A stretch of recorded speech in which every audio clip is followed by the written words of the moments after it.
Welcome to all on my YouTube channel learning with मी।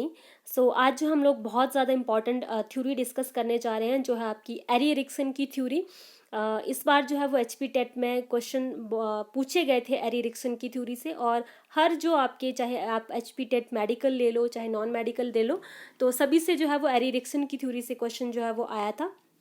तो इसीलिए theory बहुत ज़्यादा इंपॉर्टेंट हो जाती है, क्योंकि आपका जो दिसंबर एचपी टेट है उसमें हो सकता है कि क्वेश्चन फिर से आपकी एरी एरिक्सन की थ्योरी से पूछा जाए, क्योंकि मोस्टली जो आपका एचपी टेट के जो क्वेश्चन रहते हैं वो रिपीट होते हैं। सो इसीलिए हम आज डिस्कस करेंगे एरी एरिक्सन की थ्योरी। लेकिन डिस्कस करने से पहले अगर आप मेरे चैनल पे नए हैं तो प्लीज़ चैनल को लाइक कीजिए, शेयर कीजिए एंड सब्सक्राइब कीजिए। सो चलिए स्टार्ट करते हैं आज की इस थ्योरी को। जैसे कि आप सभी जानते हैं कि जो आपके एरी एरिक्सन थे वो बहुत ज़्यादा प्रभावित थे सिगमंड फ्रॉइड से। सिगमंड फ्रॉइड जो है वो उनकी एक थ्योरी है साइकोसेक्सुअल थ्योरी, जो कि आपकी पर्सनालिटी डेवलपमेंट की है। उसका बहुत ज़्यादा क्रिटिसिज्म किया गया था, क्योंकि उनकी जो थ्योरी थी वो लिबिडो बेस्ड थी। लिबिडो इज़ द सेक्सुअल अर्ज। तो उनके अकॉर्डिंगली बच्चा जो भी करता है वो सेक्सुअल अर्ज की वजह से करता है, जिसकी वजह से उनकी इस थ्योरी का जो है बहुत से साइकोलॉजिस्ट ने क्रिटिसिज्म किया। लेकिन एरी एरिक्सन ऐसे थे जो कि सिगमंड फ्रॉइड की इस थ्योरी को सपोर्ट करते थे। और जो इनकी ये थ्योरी है वो काफ़ी ज़्यादा मिलती जुलती है सिगमंड फ्रॉइड की थ्योरी से। और इसके अलावा इनको जो है वो फ्रॉइडवादी भी कहा जाता है, क्योंकि वो फ्रॉइड से प्रभावित होकर ही इन्होंने अपनी इस थ्योरी को जो है वो दिया हुआ है। तो इनकी जो थ्योरी है वो इनकी बुक है चाइल्ड एंड सोसाइटी, उसमें उन्होंने डिस्क्राइब किया हुआ है।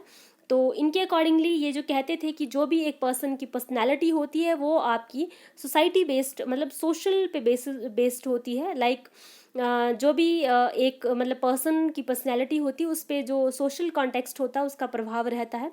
एरी एरिक्सन ऐसा सोचते थे कि किसी पर्सन की जो पर्सनैलिटी की डेवलपमेंट होती है वो जो है वो थ्रू आउट लाइफ होती है, ना कि सिर्फ एडोलेसेंस। मतलब इनके अकॉर्डिंगली बच्चे की पर्सनैलिटी की डेवलपमेंट बर्थ से लेकर डेथ तक होगी। सिर्फ एडोलेसेंट पीरियड में एक पर्सन की जो पर्सनैलिटी है वो डेवलप नहीं होती है। इसके अलावा इन्होंने कहा कि जो सोशल इंट्रैक्शंस है उसका बहुत ज़्यादा प्रभाव पड़ता है हमारी पर्सनैलिटी के ऊपर। इन्होंने कहा कि जैसे जैसे हम डिफरेंट डिफरेंट टाइप्स की मतलब पर्सनैलिटी वाले पर्सन से मिलते हैं तो इसका इफेक्ट जो है वो हमारी पर्सनैलिटी भी बहुत ज़्यादा रहता है। तो इन्होंने जो है वो आपकी 8 स्टेजेस दी थी हमारी पर्सनैलिटी डेवलपमेंट की। सो स्टार्ट करते हैं इन स्टेजेस को। फर्स्ट थी आपकी autonomy trust versus mistrust. Second one autonomy versus doubt. Third initiative versus guilt. Fourth industry versus inferiority. Fifth identity versus confusion. Six intimacy versus isolation. Seventh generative versus self absorption. And eighth थी आपकी integrity versus disappearance. So first stage की बात करते हैं, trust versus mistrust. तो जो आपके एरी Ericsson थे इनके अकॉर्डिंगली अगर हम जो आपकी पर्टिकुलर स्टेज थी उस स्टेज में अगर हम सक्सेस मिल पाती है तो हमारे अंदर एक मनोसामाजिक शक्ति का विकास होगा। ठीक है, मतलब अगर हम पॉजिटिव एस्पेक्ट में जाते हैं उस स्टेज में तो हमारे अंदर एक जो है वो एक मनोसामाजिक शक्ति गुण का विकास होगा। तो हर स्टेज में जो है वो उन्होंने डिफरेंट डिफरेंट गुण की बात की थी। बात करते हैं आपके ट्रस्ट वर्सेस मिसट्रस्ट स्टेज की। तो ये जो स्टेज है वो आपके 0 से 18 वर्ष की अवस्था है। ठीक है, डिफरेंट डिफरेंट बुक में जो है वो आपका डिफरेंट डिफरेंट दिया गया है, लेकिन जो मैं बुक फॉलो कर रही हूँ doctor DM Shrivastava, that is ये जो है वो आपकी ग्रेजुएशन की बुक है साइकोलॉजी की, जनरल साइकोलॉजी। ठीक है, तो उसमें जो लिखा हुआ है वो आपका 0 से 18 मंथ तक लिखा हुआ है। ठीक है, तो ये स्टेज जो है वो 0 से 18 मंथ में स्टार्ट होती है। और इस स्टेज के अकॉर्डिंगली क्या है, बच्चा जो है वो फर्स्ट इंटरेक्शन जो है वो अपने पेरेंट्स के साथ करता है। ठीक है, तो इसके जो केयर गिवर्स होते हैं वो पेरेंट्स होते हैं। अगर बच्चे को जो है प्रॉपर केयर मिलती है, ठीक है, प्रॉपर लव मिलता है, प्रॉपर फीडिंग मिलती है, तो बच्चे में जो वो ट्रस्ट की भावना उत्पन्न होती है। ठीक है, उसको जो है वो ट्रस्ट जो भावना है वो उत्पन्न होती है। अगर बच्चे में ऐसा नहीं होता है, उसको प्रॉपर केयर नहीं मिलती है, ठीक है, प्रॉपर जो आपका एक लव है वो नहीं मिलता है, या फिर प्रॉपर फीडिंग नहीं वो मिलती है, तो बच्चे में जो है वो आपकी मिसट्रस्ट की भावना उत्पन्न होती है। और अगर मिसट्रस्ट की भावना उत्पन्न होती है तो ऐसे में बच्चे की पर्सनैलिटी में आपको फ्रस्ट्रेशन और एंग्जाइटी जो है वो आपको फ्यूचर में देखने को मिलती है। ठीक है, और अगर बच्चा ट्रस्ट की तरफ जाता है, ठीक है, अगर उसमें ट्रस्ट वाली भावना उत्पन्न हो जाती है तो उसमें जो आपकी मनोसामाजिक शक्ति का विकास होगा वो होगी आपकी होप। ठीक है, मतलब उसमें इच्छा का जो है वो आपका विकास होगा। इच्छा मनोसामाजिक गुण का जो है वो इस स्टेज में बच्चे में विकास होगा। बात करते हैं ऑटोनॉमी वर्सेस डाउट की। 18 से 3 वर्ष की अवस्था, इस स्टेज में क्या होता है, बच्चे की जो फिजिकल स्किल्स है, ठीक है, फिजिकल स्किल्स है और इंडिपेंडेंसी की बात करते हैं तो इसमें वो डेवलप होती है इस स्टेज में। तो फिजिकल स्टेज की बात करें, अगर बच्चे को जो है प्रॉपर तरीके से इनकरेजमेंट मिलती है और प्रॉपर सपोर्ट मिलता है पेरेंट्स का, तो जो उसकी फिजिकल डेवलपमेंट है वो प्रॉपर तरीके से डेवलप हो पाती है, ठीक है। और अगर प्रॉपर तरीके से उसकी फिजिकल स्किल्स जो है वो डेवलप हो पाती है तो बच्चे में जो भावना आती है वो ऑटोनॉमी की आती है। अगर प्रॉपर तरीके से उसकी फिजिकल स्किल्स डेवलप नहीं हो पाती तो बच्चे में डाउट और शेम की भावना आती है। लाइक फिजिकल स्किल, लाइक उसका जो फूड, मतलब जैसे वो खाना खाने का स्टाइल है, अगर बच्चे में वो स्किल जो है वो प्रॉपर तरीके से डेवलप होगी तो बच्चे में ऑटोनॉमी की भावना आएगी, ठीक है। और अगर नहीं हुई तो बच्चे में जो है वो डाउट की भावना रहेगी। और इसमें अगर वो ऑटोनॉमी की तरफ जाता है तो बच्चे में जो मनोसामाजिक गुण का विकास होगा वो होगा आपका बिल पाव, ठीक है, बिल पाव का विकास होगा, ठीक है। सेकंड की बात करते हैं, initiative versus guilt. Initiative versus guilt stage में क्या है, ये 3 से 5 वर्ष की अवस्था है। इसमें बच्चा जो है वो अपनी एक्टिव लाइक गेम्स वगैरह खेलना जो है वो शुरू कर देता है, ठीक है, गेम्स या अदर एक्टिविटीज़ में पार्टिसिपेट करना शुरू कर देता है। अगर बच्चे को जो है वो अच्छी तरीके से अपॉर्चुनिटी दी जाती है, ठीक है, अगर हम उसे जो है वो सपोर्ट करते हैं तो बच्चे में जो है वो इनिशिएटिव की भावना डेवलप होगी। और अगर हम ऐसा नहीं करते हैं, अगर उसे बार बार किसी काम को करने से कंट्रोल करते हैं या फिर क्रिटिसिज्म करते हैं तो बच्चे में जो है वो गिल्ट की भावना जो है वो मतलब एक गिल्ट उसमें जो है वो डेवलप होगा कि क्या मैं इस काम को कभी कर भी सकता हूँ या फिर नहीं कर सकता, कोई इस तरीके की भावना जो है वो बच्चे में डेवलप होगी। अगर हम बच्चे को जो है वो आपके बच्चा जो है वो इनिशिएटिव की तरफ जाता है, लाइक उसमें इनिशिएटिव वाला जो एक गुण है वो डेवलप होता है तो बच्चे की जो मनोसामाजिक गुण का विकास होगा वो होगी आपकी एम, ठीक है। और ये जो है वो आपकी लेट चाइल्डहुड की स्टेज रहेगी। नेक्स्ट की बात करते हैं, इंडस्ट्री वर्सेस इंफियोरिटी, 5 से 12 वर्ष की अवस्था, ठीक है, जिसे स्कूल एज भी कहा जाता है। Children at this stage if they are encourage and enforce for their initiatives, like अगर बच्चा जो है वो किसी काम के लिए इनिशिएटिव ले रहा है, अगर उसे हम इनकरेज कर रहे हैं, उसे अच्छी रीइंफोर्समेंट प्रोवाइड कर रहे हैं तो बच्चे में जो है वो इंडस्ट्रीज की भावना मतलब पैदा होगी, लाइक परिश्रम की भावना उसमें पैदा होगी। फॉर एग्जाम्पल, अगर एक बच्चा है वो पर्टिकुलर एक सब्जेक्ट को लेके जो है वो अच्छी मेहनत कर रहा है, अगर उसे सब्जेक्ट में हम उसे रीइंफोर्स करते हैं या फिर उसे अच्छे मार्क्स मिलते हैं तो बच्चे में जो है वो इंडस्ट्रीज की भावना उत्पन्न होगी, वो थ्रू आउट लाइफ रहेगी। और अगर ऐसा नहीं होता है तो बच्चे में जो है वो इन्फ्योरिटी की भावना आएगी। और इसमें जो आपके मनोसामाजिक गुण का विकास होगा, अगर बच्चा इंडस्ट्रीज की तरफ जाता है तो उसमें जो मनोसामाजिक गुण का विकास होगा वो होगा आपका, जिसको कि हम लोग बोल सकते हैं स्ट्रेंथ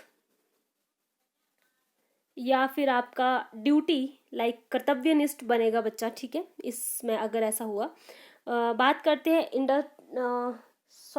इसमें जो है वो आपका इसमें जो आपके गुण का विकास होगा वो होगा आपका स्ट्रेंथ, ठीक है, या फिर जिसको हम लोग बोलते हैं कैपेबिलिटीज या कॉम्पिटेंसी, ठीक है, इसका विल पावर, इसका जो आपका मनोसामाजिक शक्ति का इसमें विकास होगा।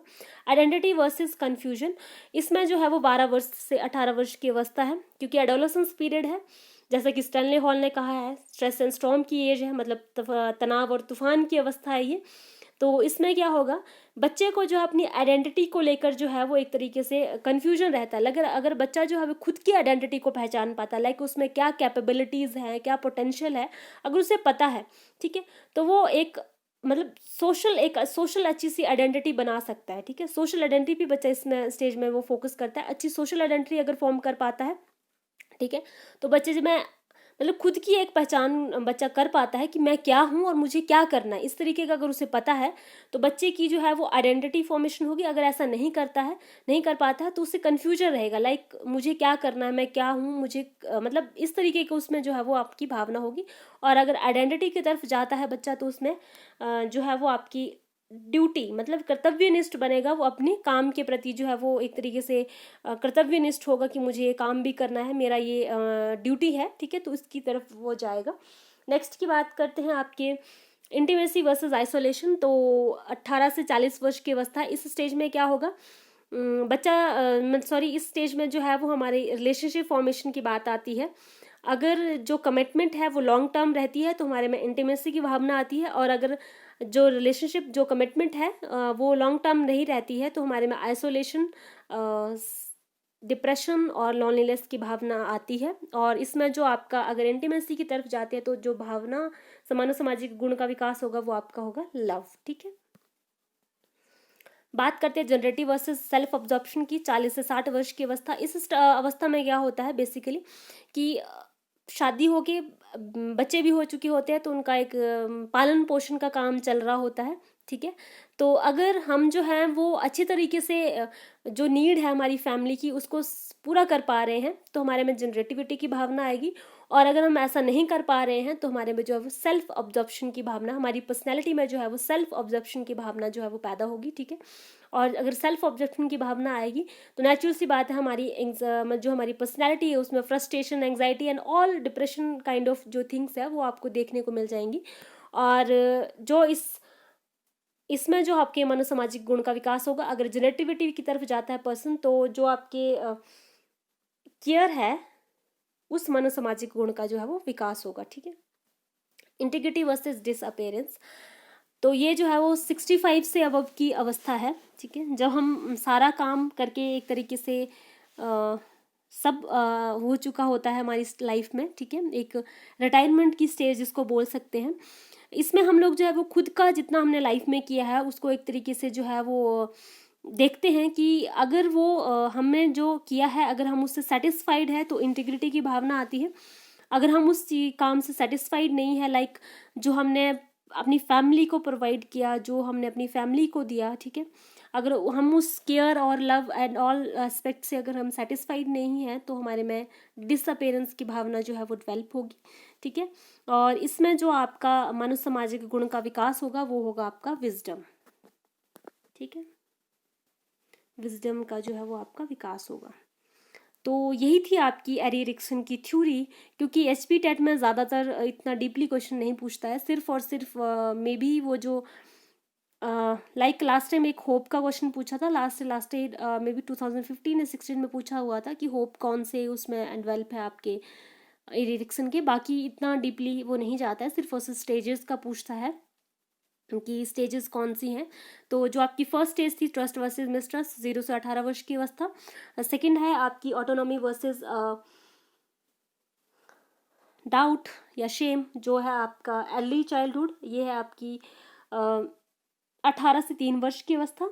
और उसके बाद नेक्स्ट थी आपकी थर्ड स्टेज जो इनिशिएटिव वर्सेस गिल्ट, 3 से 5 वर्ष की अवस्था। नेक्स्ट ही आपकी आइडेंटिटी वर्सेस इन्फ्योरिटी, 5 से 12 वर्ष की अवस्था, जिसे स्कूल एज भी कहा जाता है। आइडेंटिटी वर्सेस कंफ्यूजन, 12 से 18 वर्ष की अवस्था, एडोलेसेंस पीरियड। इंटी वर्सेस आइसोलेशन, 18 से 40 वर्ष की अवस्था। ठीक है, अडल्टहुड स्टेज।